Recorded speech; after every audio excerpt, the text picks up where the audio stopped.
Hey, everybody, and welcome to a very special episode of the Say Report. This I'm is your not a host, very Steve. special episode of the Say Report. This is a time capsule episode of the Say Report. It can still be very special. It's What are very you going to special do? to you, but it's not going to release in a very special time slot. That's okay. Well, it'll be kind of special because we won't actually be recording for the week, so it is out of time and space. You know what? People don't let Devin tell you what episodes are special and what aren't. You pick your We're favorite also episodes. You let not them going be to teach special. people a lesson about like abstinence or diabetes in this episode. I don't want people to have untoward expectations I don't because you know. said a very special We episode. might have to talk about abstinence and that maybe certain characters in this world should not procreate and lead to their certain things. Good. It seems like um, we're on the same page. Siege and I stepped all over your feet. Please continue with the intro. no, nothing. This is Siege and Sarah, your host for this week's Say Report. As Devin has brought to everybody's attention, this is a little bit of an out of time episode. So any jokes that you don't get, go back a few weeks. I'm sure that you'll figure it out. Yes, we're coming to you live from the year 2772, Oh man, yes, and there's been a meteor strike or something. That's which has shifted the city planet Acmetropolis off of its axis, which also gave people superpowers. yeah, man. Like kind of reminds me of uh Static shock? Is it Static static Shock. shock that you're Static going to Shock. say? Yeah, I was about to say. It's a very, very Static Shock style, like, and then just everybody gets powers. That's just, it happens all in one moment. Um, the best use of that is on Flash, the TV show. It's fantastic how much shit they're able to link to the collider explosion. But anyway, we should stop talking about better superhero shows and talk about this one that we came here to talk about. Right. So yes, as my host companion Devin Decker here has pointed out, Devin Decker. we are going to be talking about we are going to be talking about a superhero TV show, a teen show that went on for 2 or 3 seasons. Yeah, like Two didn't it get seasons. It had two two seasons? seasons, which I mean, that's more blows than my yeah, mind. I thought it was one of those like 6 episodes and done type deals. But no, yeah, it had 2 whole seasons of show. It even had the ability to completely reinvent itself in the second season. So it has a little bit of a history to it, but it's a superhero show that I don't think we're ever going to see on the big screen, shall we say. We're looking at the Lunatics. Unleashed. Yeah, is that like the whole team name? Are they not just the Lunatics? They're Well, the Lunatics. they are the lunatics, but the show, which is what we're exploring, is Lunatics Unleashed. Yeah, well, here's the thing. I wish, is there more than a show? I could find nothing outside of the show itself, It's and just that's that actually there are just action figures. yeah, well, great. But I mean, like comic books. I mean, let's be honest. That's what there should be of this, as well as the show. And it strikes me as one of those things where the comics would really do it justice. They'd be able to do some things that the television show can't quite.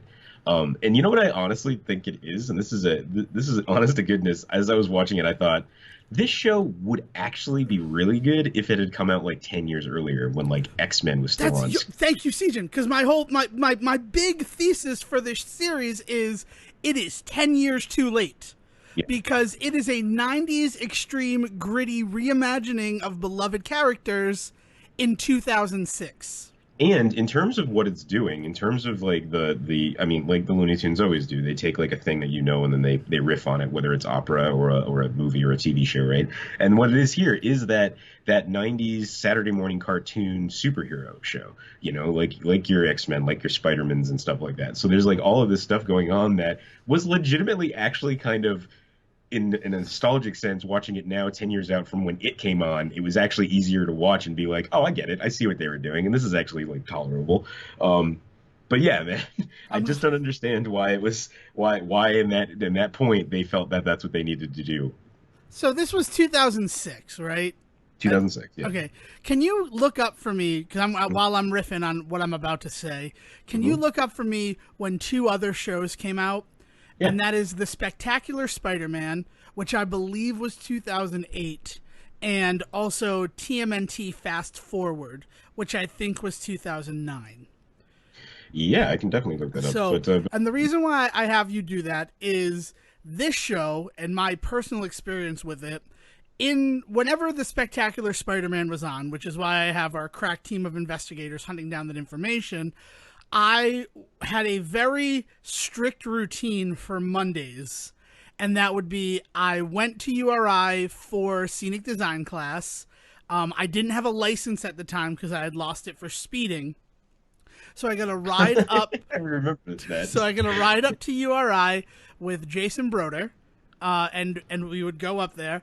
And then he didn't have any other classes on Monday, except for that. So we would come back to my house and we would watch the Spectacular Spider-Man that had aired the Saturday beforehand.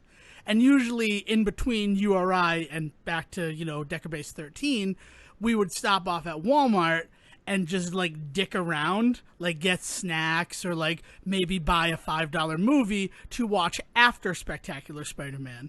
But we had a real good routine going. Yeah, man. So that was about 2008. So that makes total sense. That makes sense. Yeah. And then, yeah. And what was the other one? What is this? TMNT Fast Forward. Oh, that's right. Fast Forward, right? Which is the 6th season of the 2003 series. But that doesn't necessarily mean to me that it came out in 2009, which is the scariest thing about how they made TV shows back then. But yeah, we also did a judicious thing. We had was not out, but it had been out for 2 years. And every Monday you used to get the We Vote channel would have its 3 new polls. And Jay and I would vote in those polls. And then also see who won based on the poll the week before. God, 2008. That was a year. But we still have to go to 2006 to talk about Lunatics Unleashed. But were you able to find Fast Forward? So I've got Fast Forward here. It's really weird because IMDb can't tell the difference between all of the Turtles shit, to be entirely honest. That's what's going on. Yeah. But we're looking at 2015 was the last year that something came out. They put an episode out in 2015. That's crazy to me. That's ridiculous. In the Fast Forward universe? So it's 2010 is the Fast Forward stuff. The late 2009, early 2010. Okay. So yeah. Then the secondary part of my thesis was it really felt like they were chasing the dragon of Teenage Mutant Ninja Turtles Fast Forward, but that can't possibly be because it was 2010. So I will erase all thoughts of that. But the thing, like I said, Jay and I would stop off at Walmart, and one of our Walmart excursions, we saw the DVD of Lunatics Unleashed for $10. Nice. And we're like, nice. Oh, do we buy this? I don't know, do we buy this? And yes, is the answer, by the way. We didn't buy it. We ended up not buying it. But we did go home and find an episode, and I very clearly remember being like, oh, it's not worth buying. I am so we mentioned that it felt like it was a show that was 10 years too late, right? And definitely there's this idea that like it fell flat when it came out for sure. Just as a sense of what the show might be for anybody that never heard of it, because I would not be surprised with everything I've said. It's being compared online a lot to Captain Simian and the Space Monkeys, the Mighty Ducks show. Remember that when they were like hockey players with like superpowers or whatever? You mean the Superior Mighty Ducks show? Ducks versus Dragons is something I can get behind because I played Adventure when ducks were dragons. Oh man, and the other one is Road Rovers, and I was thinking of barking, scratching, frisbee catching, presidential pets. I love Road Rovers. So the crazy thing is, the 3 shows that you compared it to are 3 shows I loved. Yeah, well, but all shows that came out much earlier than 2006. I mean, all of those are shows from the Captain Simian 90s. was 1996 to 98. It had 2 seasons because I was watching it a lot in 97. The Mighty Ducks cartoon, I believe, came out 98 as well, right after the trilogy had finished up. Maybe 99. It was one Saturday morning, like that was one of their centerpieces. And then Road Rovers is 2003. So, like, yeah, you're right. That it would have fit in better with all of that. But then I was thinking that exact same thing. But I think the reason it didn't is that they were still too close to the Tiny Toon Adventures. That you mean why they literally didn't do something like this in the 90s? Yeah. Yeah, for sure. Yeah, no. Well, I also there is a moment where you can look at what happened with the Looney Tunes and realize at some point, I'm trying to think of a nice way to put this because I they sold out at one point, like Bugs Bunny sold out, and it happened sometime after Space Jam and sometime before Lunatics Unleashed, like somewhere in that span of time. What is that, like 8 years or something like that? No, um that's 11 years. The 11 years, Space Jam is somewhere in that decade. 95. Yeah, somewhere in that Yeah. decade they changed, as opposed to all what they were before, which was this idea that they were pushing boundaries of what animation were. I mean, they're one of the first things that really kind of come out and sell themselves in the way that they really kind of like. And you know what it is? I think I can point to it. It's it starts when they sell themselves to Six Flags, Yeah, I can see that. and then You at know what? some point it just becomes, because they wanted to become Disney, and they tried so hard to become Disney that they lost all kind of heart and soul. And I think that that's part of why you and I really enjoyed Looney Tunes Back in Action, because it feels like for the first time the Looney Tunes doing something with some soul behind it after 15 years of them doing whatever. Right. Well, again, Looney Tunes Back in Action 2004, so it's 9 years removed from Space Jam. But it's one of those moments. You're not wrong with what you just said, because you talk about that the Looney Tunes were out there and they were breaking boundaries and they were like pushing the envelope. But Hmm. prior to 1989 and Tiny Toons Adventures, which is really where you can kind of point a finger to selling out.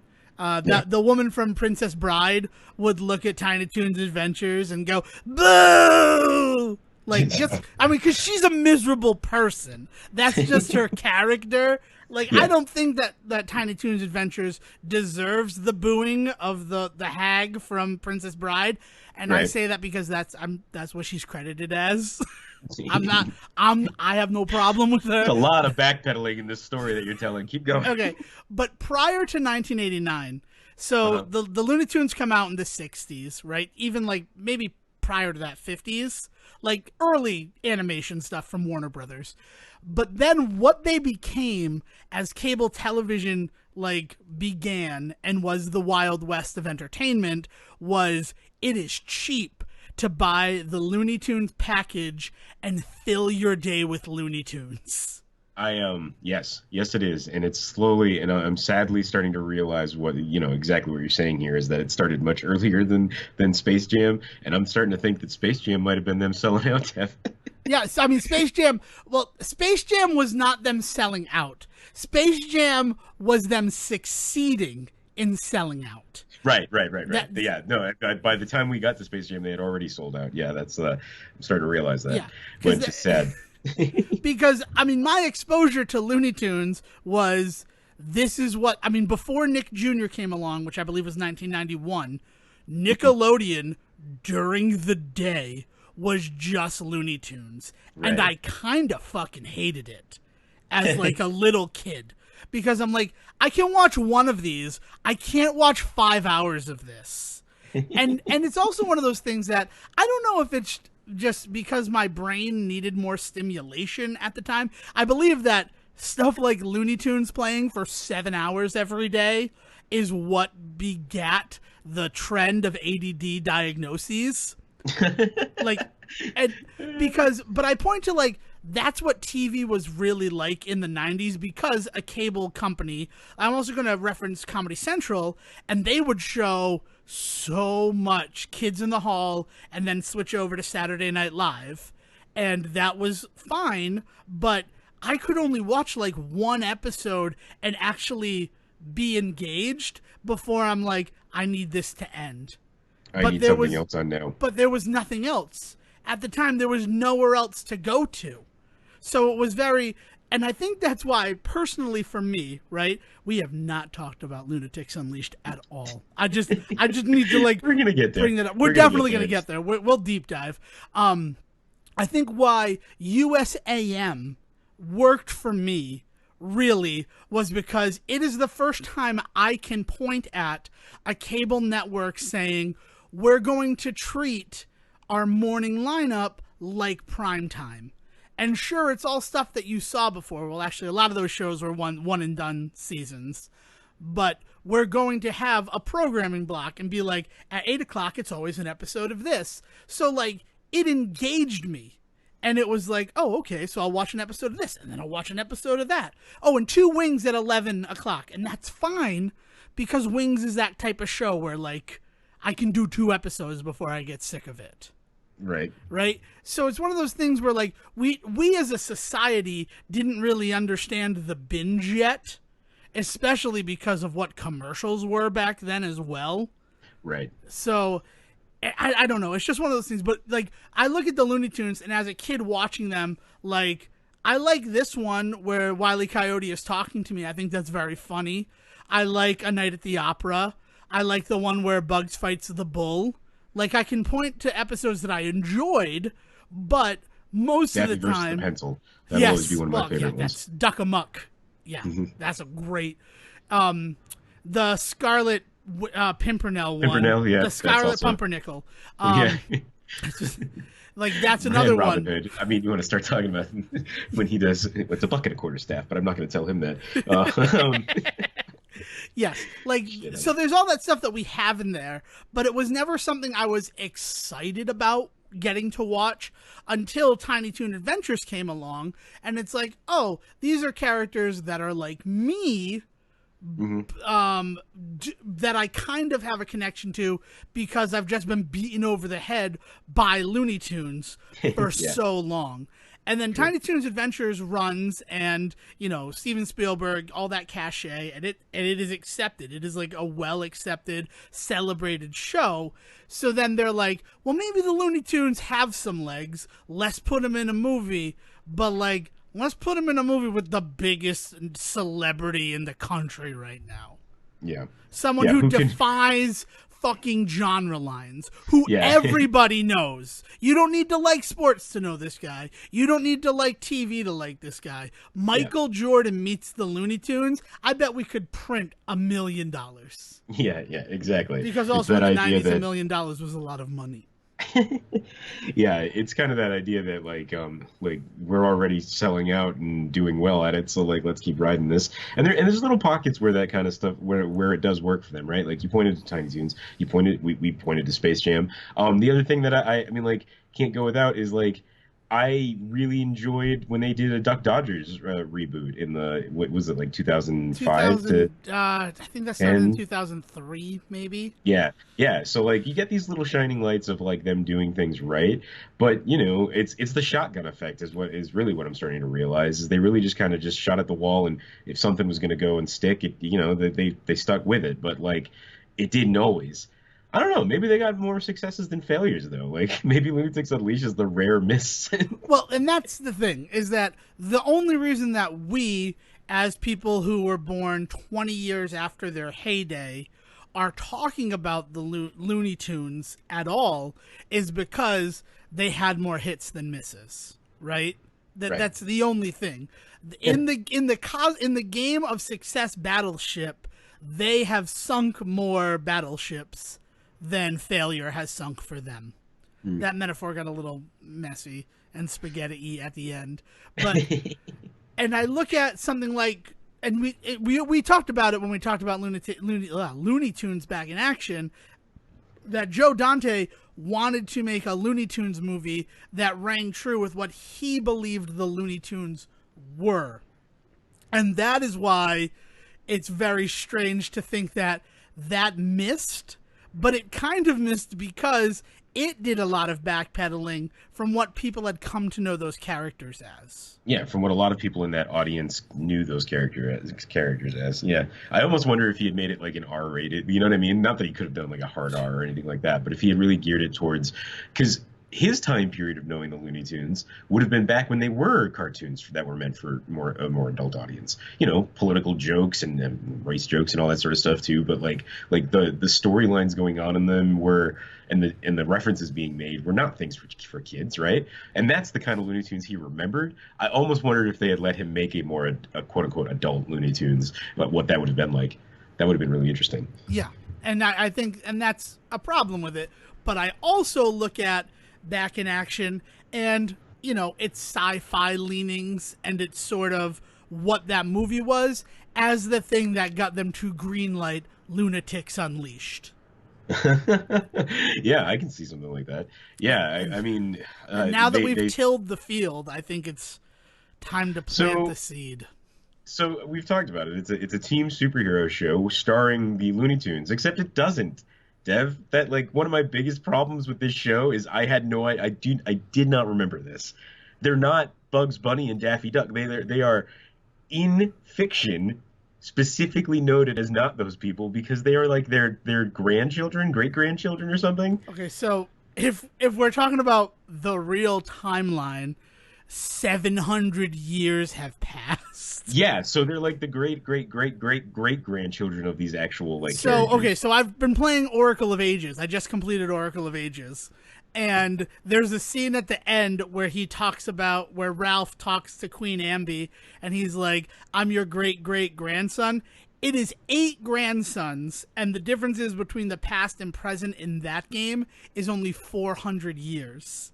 So if we're saying that it's 2 greats for like every 100 years, so a great every 50 years, they Right. are the great times 12 ancestors of the original Looney Tunes. Yeah. So and that is established that they are not these characters. So like they're like going out of their way to completely push any sense of like Looney Tunes fans coming to this.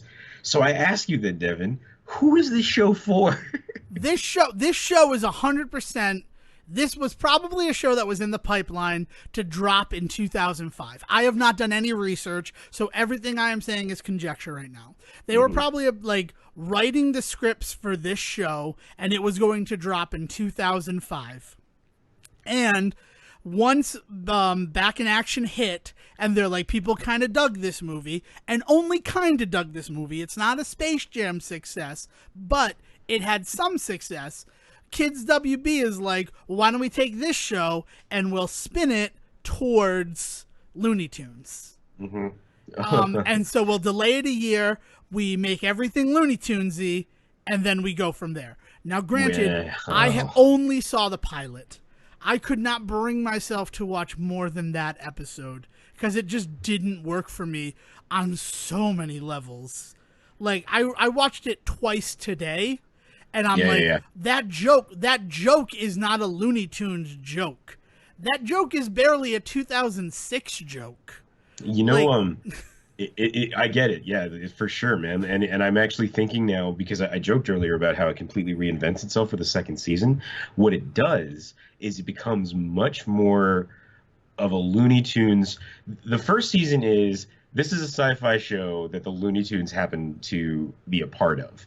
And you're right, it feels like they were tacked on at the last minute. The second season feels much more like this is a Looney Tunes show that happens to be set in this sci-fi universe because you start to see a lot of like comedic drop-ins from other characters, like people make cameo appearances and stuff. You start to get a lot more like physical humor and things like that, whereas like the first season is very based on like serious storytelling, and it gets crazy. There's this entire fucking like, do you know the full story after everything?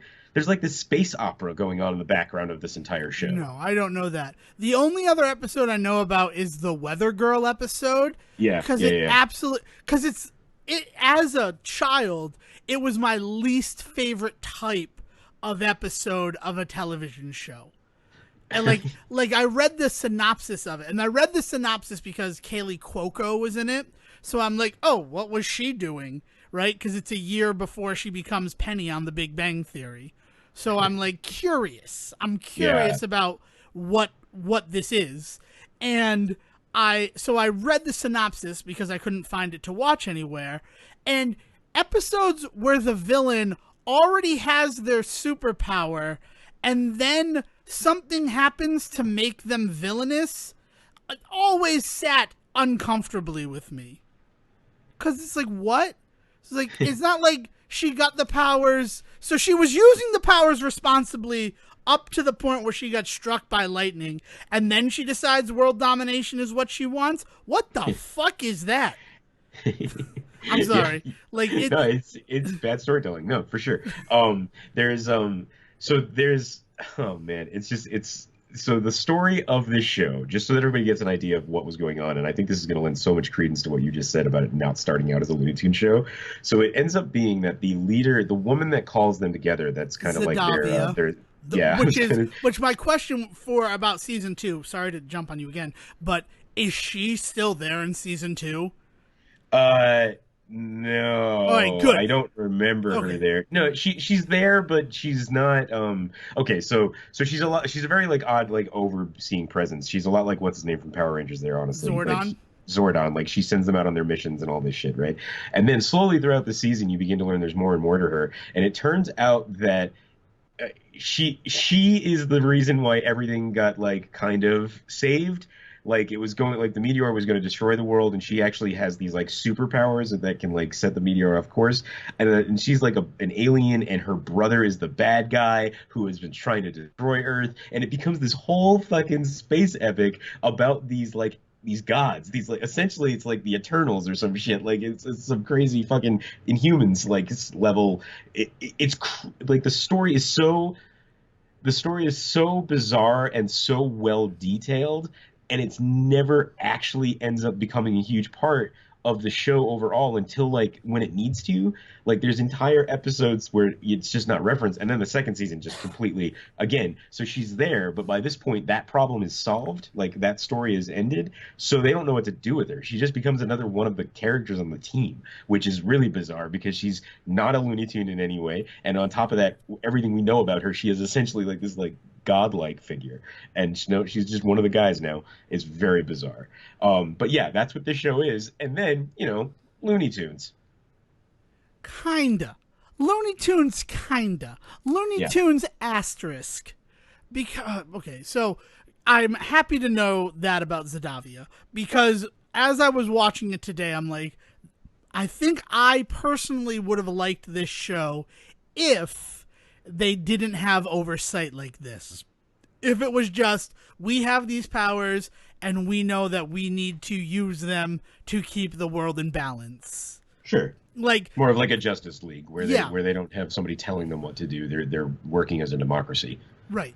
And I mean, like, that right there, the Zadavia character, now that I'm thinking of it in terms of Road Rovers, that is one of the reasons why the people probably compare those two shows, because they have the professor, but the professor in that show really is more like Charlie from Charlie's Angels and is Yeah, just like an exposition dump. And then once they have that exposition, they need to figure out what they're going to do. Like, that doesn't happen in this show. Zadavia's like, you need to deal with this. You need to deal with this thing that you're all stupid and didn't notice. Because Rev Runner, Roadrunner's great grandson, runs out to get pizza and comes back with a frozen pizza.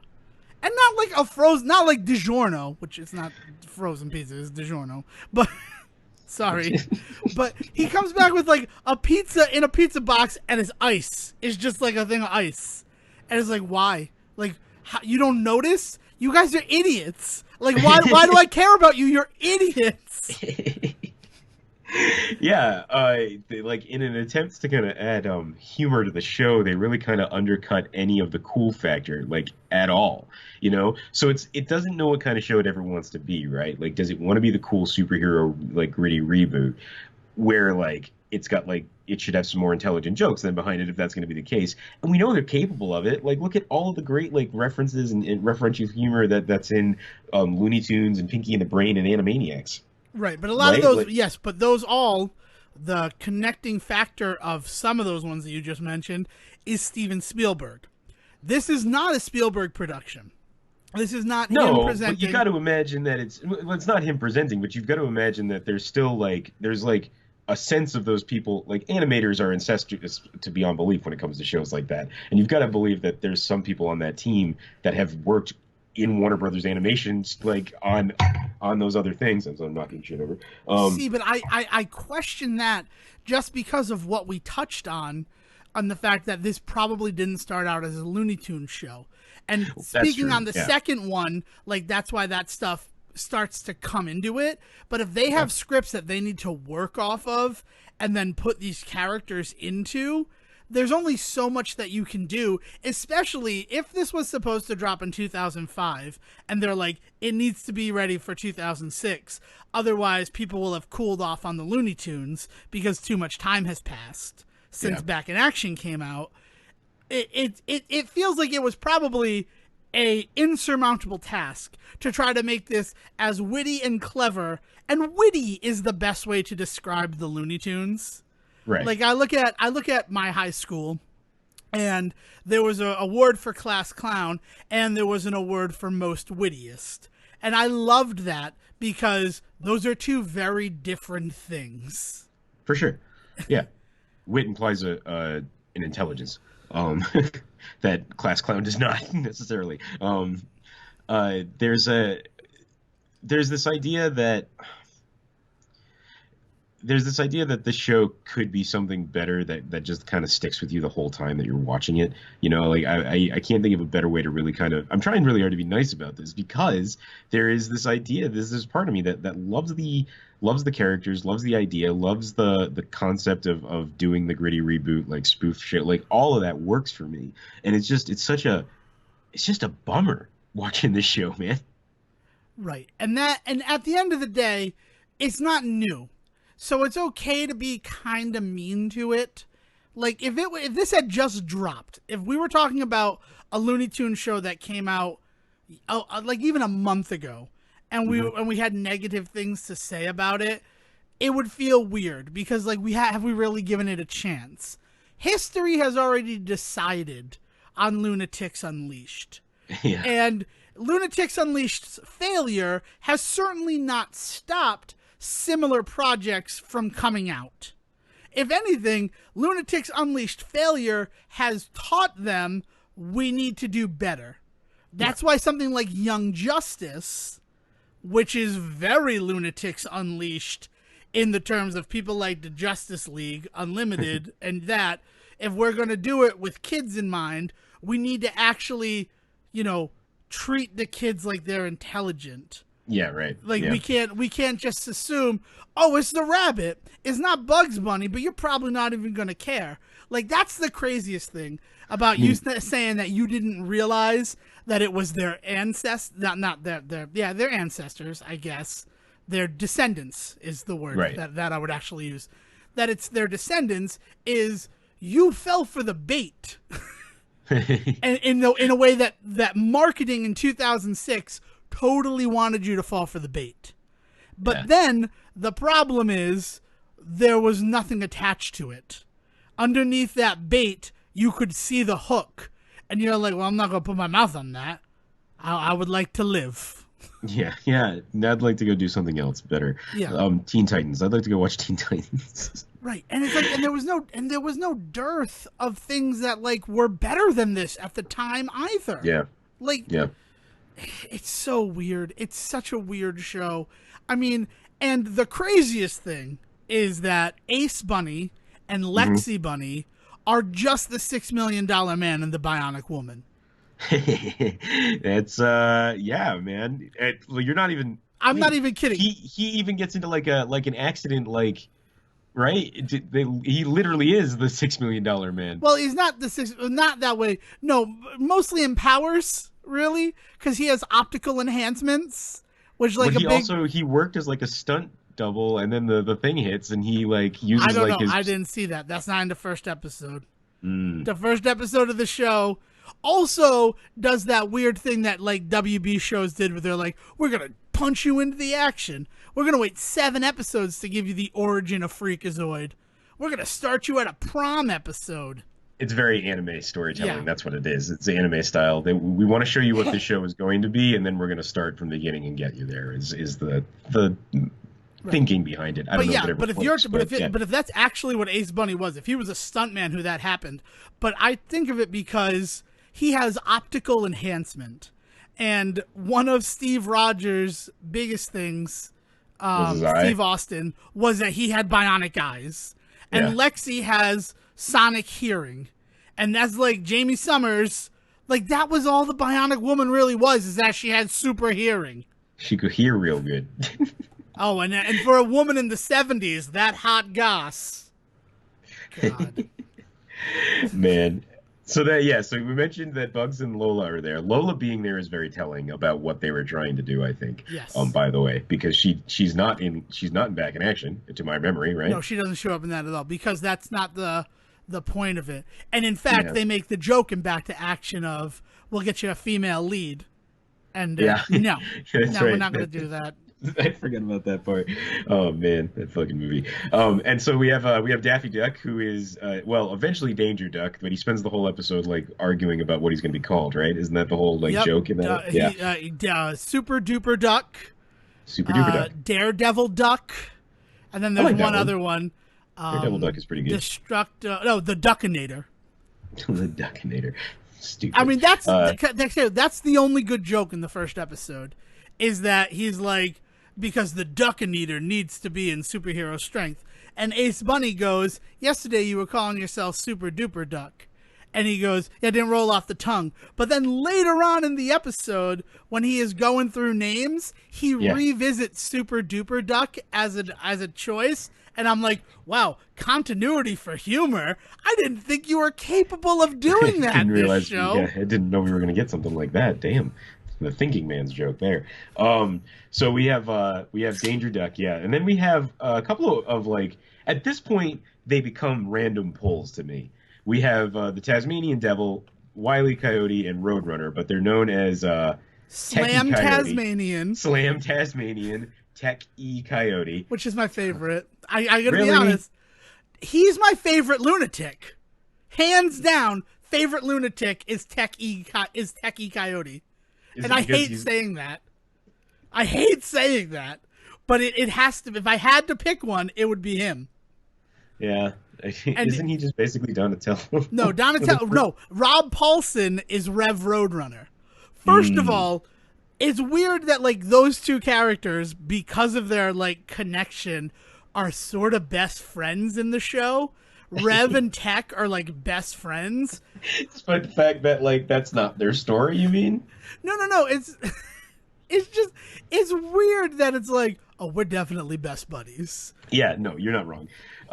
Also, Rev Runner, I can't tell if that's like a cable company that I want to write an angry letter to, or if that's an energy drink that I should be drinking on my way to work. Like it was such a weird, I was like, Rev Runner, is that, it sounds like a coffee flavor. Like somebody's just like, oh, this one has high caffeine. It also, his power is obviously super speed, but he was fast to begin with. He already had super speed, yeah. So what if his powers haven't truly manifested yet? Like he says that he can get to Iceland from their lair in 4.2 seconds, there and back in 4.2 seconds. So he's probably faster than the Roadrunner from our day. But like still, the Roadrunner was pretty freaking fast. Yeah, so that's also true. Like their powers are not innate except for his, right? Like he's the only one that can really that you can really point to and be like, obviously he got this, right? I guess Tech E Coyote being the tech dude makes sense with all of the but he was bad at it. The thing, he's not really. I mean, the old one was bad at it. So like That's true. the It's a different one. superpowers, I think, made him. But he is an engineer. The thing is that Wile E. Coyote he has some engineering knowledge. The problem is, really, oh God, I'm gonna say this. I'm gonna say this. The central problem with Wile E. Coyote as a character is that he does not use his intelligence towards any sort of noble gain. Which is a crazy fucking thing to say, because all he's trying to do is get a meal. He holds no malicious intent towards the Roadrunner. He is just a hungry dude trying to eat. Yeah, and we often see more from like Sylvester towards Tweety than we ever do from him towards because you know what I mean? Because him and the Roadrunner are rarely in the same scene together, so you don't get him like salivating over the Roadrunner in like really devilish ways or anything like that. The big issue there is that his hubris. And I think that speaks to the inherent intelligence of Wile E. Coyote, is that is the fastest thing that I could possibly eat right now, and I am so smart and so capable that I can catch and eat it.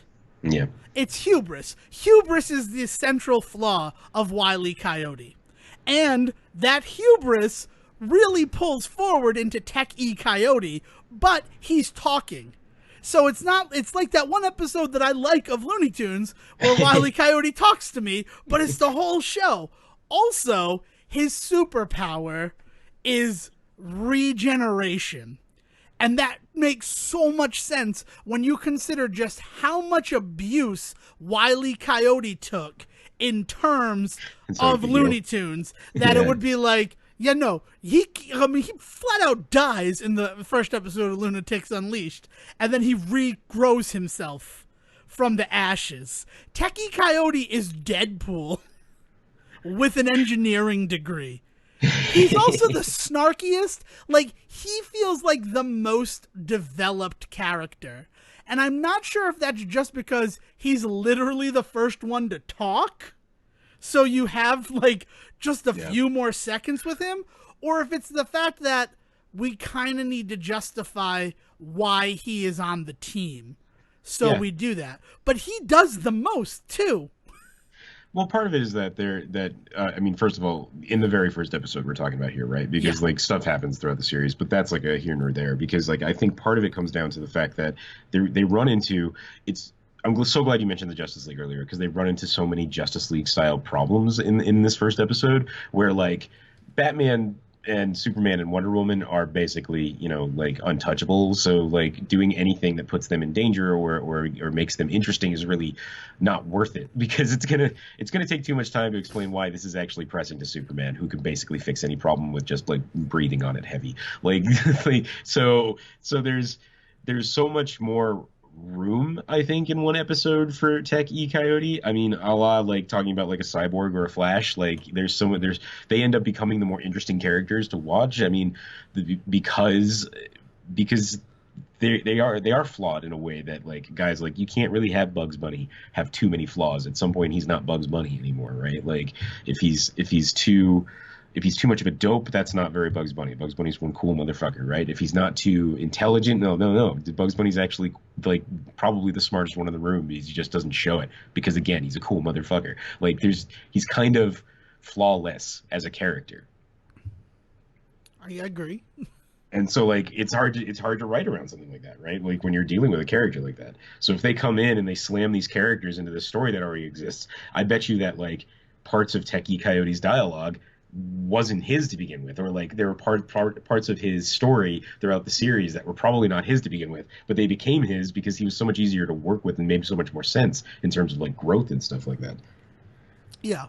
Again, I've only seen the first episode, so I don't know about that. I'm glad that you like actually watched more, it seems like. I used to watch it when it was on TV. It was one of those things that came on in a block somewhere along the line with like the Ace Ventura cartoon show and stuff like that, you know, and somebody had bought the rights to a bunch of like shitty stuff to put on like local access television cartoons, you know.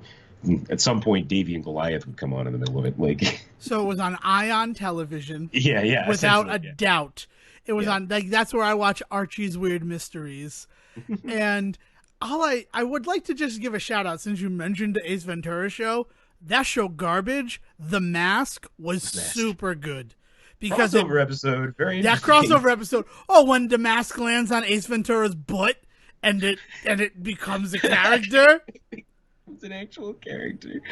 God, that show was garbage. Yeah. The Ace Ventura one. The Mask borrowed heavily from the comic, which is, I think, one of those reasons where a comic really would have helped flesh out the Lunatics in a way that the show is just not interested in doing at all. Yeah, for sure. Yeah, I mean, you could have entire issues dedicated to one character, and your fans are not going to fucking riot because they didn't get to see their favorite. You know what I mean? Yeah. Like, I honestly think that's the other thing is that I think is really kind of such a bummer about all of this for me is I think that the concept is something that can definitely work, especially more now. Maybe we've looped back around to where it would be relevant. Because imagine something that's picking at something like Justice League and Avengers and stuff like that, where you get to point at those things and just be like, these things that are making box office like bucks are fucking goofy, and we should all acknowledge that. I think there's a space for that now.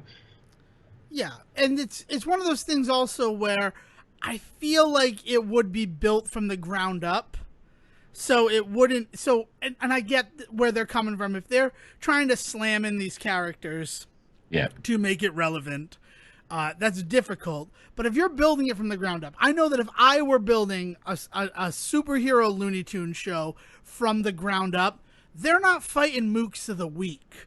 Yeah. They are fighting Elmer Fudd and Yosemite Sam and Sylvester and probably, unfortunately, Wile E. Coyote and Marvin the Martian and these characters who, you know, have historically been villainous characters in the world of Looney Tunes. For sure. Because... But we'd also get some really good ones where it was like them versus like Dracula and stuff like that too. Yes. Like you'd get some other like bigger name things that are Right. But I mean, okay, so I'm going to look at X-Men Evolution as a series that I think would be good. The best part of the show, X-Men Evolution, and I'm serious about this, is Rogue constantly being at war with, like, am I a member of the X-Men or am I a member of the Brotherhood of Mutants? right. Like, and that really worked to, like, give that show a compelling spine and through line. Because, well, when I'm with Charles Xavier, they all seem to accept me. But the Brotherhood of Evil Mutants, like, they're not afraid of me. And there's this, it was cool. And I think that a character like Daffy Duck, who, of the Looney Tunes, is the most antagonistic, he's the most chaotic neutral. Yeah. Damn. Okay. Dungeons and Dragon terms for Zach. And I guess for you, right? And for anyone out there who plays Dungeons and Dragons. I literally spent the day yesterday explaining somebody the chart of chaotic and all that today. So, it would be interesting if he was one of those characters, like, do I join with these guys or do I want to be with these guys? Because, you know, he keeps slighting me. He keeps acting like he's better than me. Or, like, maybe he then goes off on his own as a Batman character. I mean, the other issue is this show does not borrow from friggin' anything. It is wholly original, which is good, right? Like something, but I think it's one of the reasons why it fails is that it tries to be something wholly original, but then slams in Looney Tunes. Like most referential humor, in basically in the history of cartoons, Yeah, because if this were just a regular thing, I don't think that they'd have superpowers. I think that they would have, like, suits that gave them the abilities based on Techie Coyote built, like, the retro Master Blasters. Yeah. And they all have jetpacks, but, like, Danger Duck can fly. Rev Runner can fly, but all of them have jetpacks. Why do they all have jetpacks? Like... It's like, yeah, I completely you get agree. where I'm coming I think from. and I think the biggest part of that is, we don't know for sure if this was or something turned into a Looney Tunes show or if it started as one. But man, it sure does feel like it started out as one thing first, and then the Looney Tunes became a part of it, and that is is felt in every step of the way with this show. And I mean, you noticed it in the first episode, but it's there every step of the way. It isn't until season 2 where you finally get that glimmer of hope of, oh, maybe the show wants to be something like specific. But it spends the entire first season pulling itself between like 2 or 3 different shows. That's weird. I can't think of a show. And again, so I think we give this star a Purple Heart because though it failed, though it was wounded in the line of duty, I believe that was the last time something like this ever sort of happened. I think to the it was Looney Tunes or to some, like, in general, as society, did we get better that day? In terms of animation, I feel like a lot of, I can't think of anything post Looney Tunes, Lunatics Unleashed, that didn't feel like it started out with some specific idea that made it to TV. Because, like, Phineas and Ferb, I've seen the pilot of, and I mean, like, that's a weird thing to say, but, like, the basic thing of that was, like, Phineas was a dickhead. Like, he was an asshole in the pilot. He's snarky, he's kind of rude, and I think for the better, they just made him a hyperball of positivity. But it's like, the basis of that show in the pilot is still there going forward. I Yeah. don't believe the pilot for Lunatics Unleashed, right? And it's weird because I'm treating it like it's a regular television show, not an animated show. There's no way that, but they do that. They do animated pilots. They exist. It's what cartoons. Oh yeah, cartoons. What a cartoon show was. Were pilots for shows. And if they were liked, they got picked up for sure. Yeah. Yeah. So I mean like Kids Next Door started as the chimp one, Kenny and the Chimp, and then it became Kids Next Door, and it's like that's cool. I can see how it happened, but I can't think of anything that like probably started out one way and then completely came out different in the wake of Lunatics Unleashed. If there's something that you can point to, I'll shut up and I'll apologize. But I think that there is a silver lining from this show, and it is we can't just mash two things together and expect it to succeed. Yeah. I mean, especially when we're doing it so blatantly because it's a money grab. I mean, that's the other side of this, is it wasn't two things that people cared about, that somebody was like, hey, let's do this. And it never is, right? Whenever they do this kind of experiment, or whenever they would do this kind of experiment in the past, it was legit. It was so, like, obviously because, hey, this is real popular. Let's just make this. Can we make this character a Looney Tune because that's going to make more money? What? Can you imagine being there in the room that day when if and when that got suggested? No, I can't imagine it because that's not what happened. What happened was you need to make this Looney Tunes.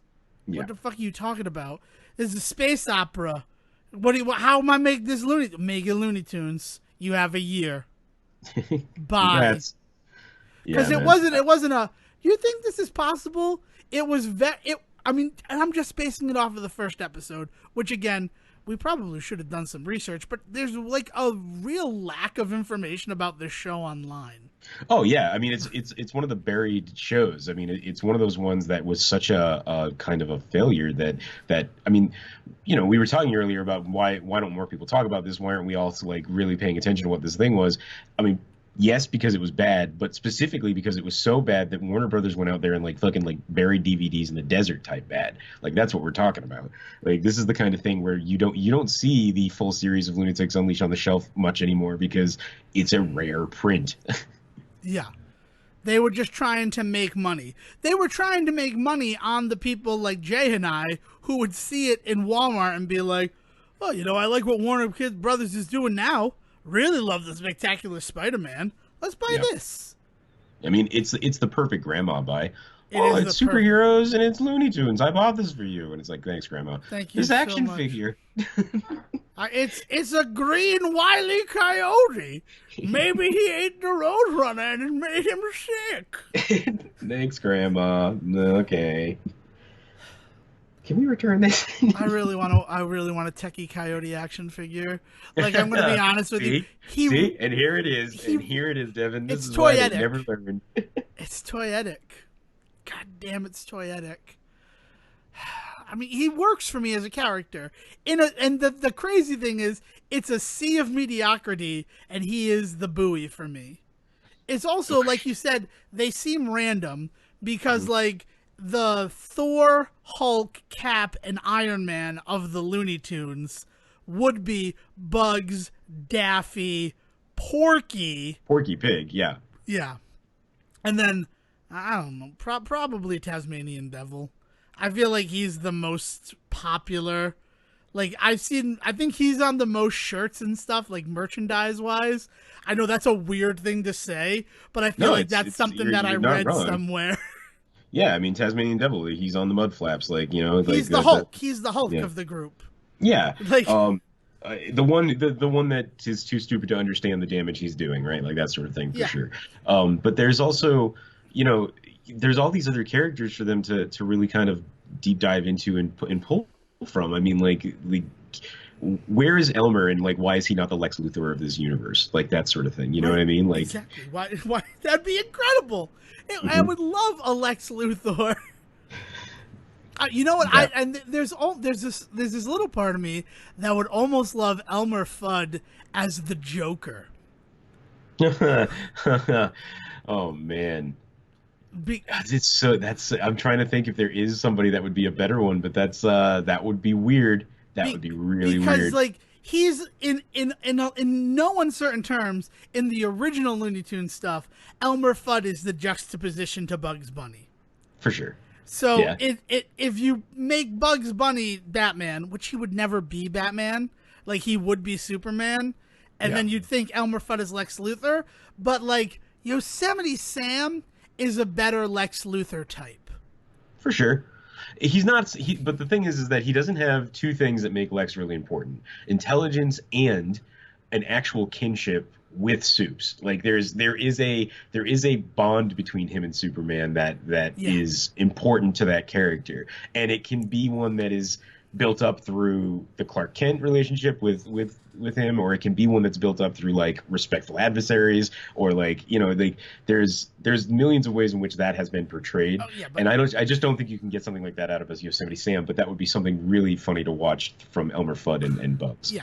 Well, I mean, talking about hubris being the inherent flaw, and probably just because I'm such a fan of Techie Coyote, I feel like Wile E. Coyote would be the best option for a Lex Luthor type character in Yeah. terms of everything, in terms of like a quiet intelligence and sort of like, I mean, Lex Luthor hates Superman. I mean, hates is a weird word, but I feel like it's one of those things because he's like, I need to challenge the best. I believe I'm the best. So the Yeah, only well, thing that stops me from being the best is Snow White.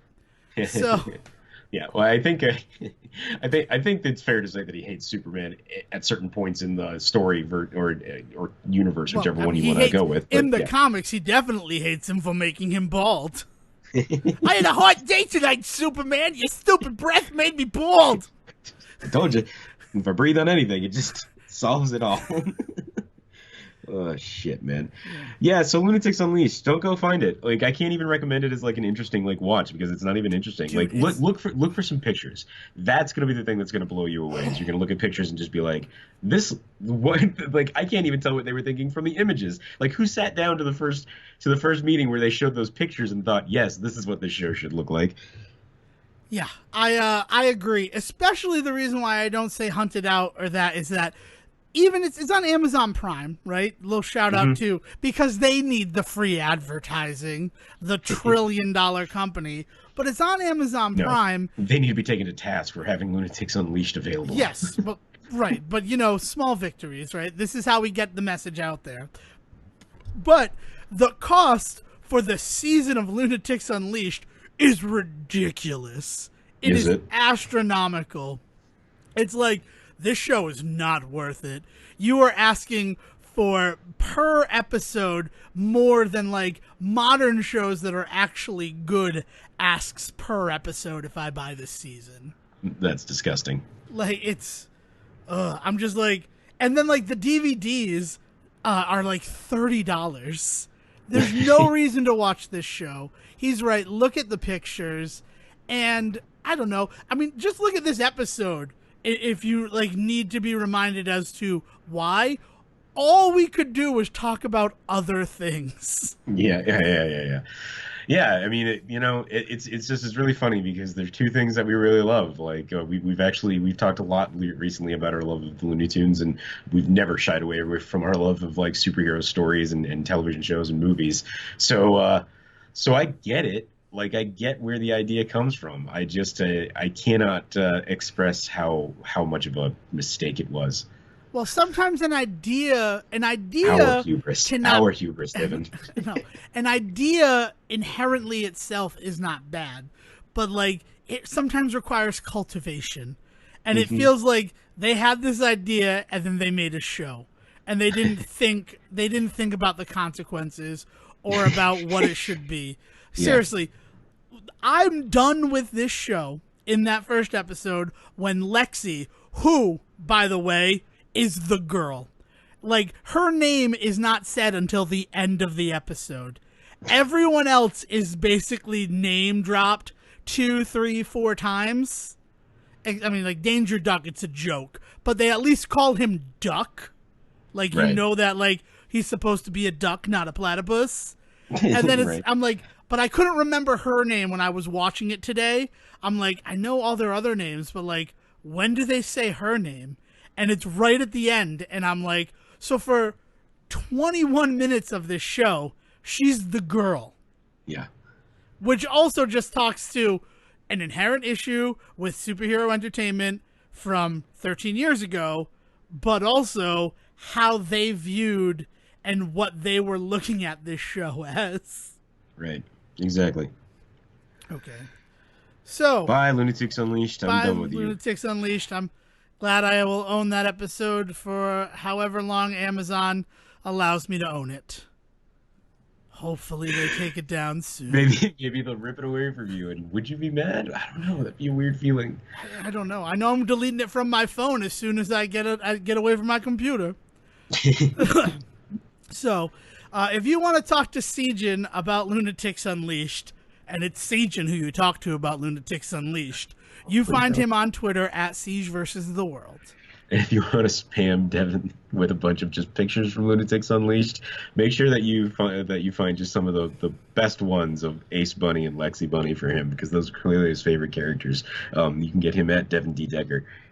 And until next time, remember that while abstinence is the only 100% effective contraception, learning and practicing proper, safe sexual techniques using condoms and other forms of birth controls will allow you to explore your sexual being and become a more functioning member of society.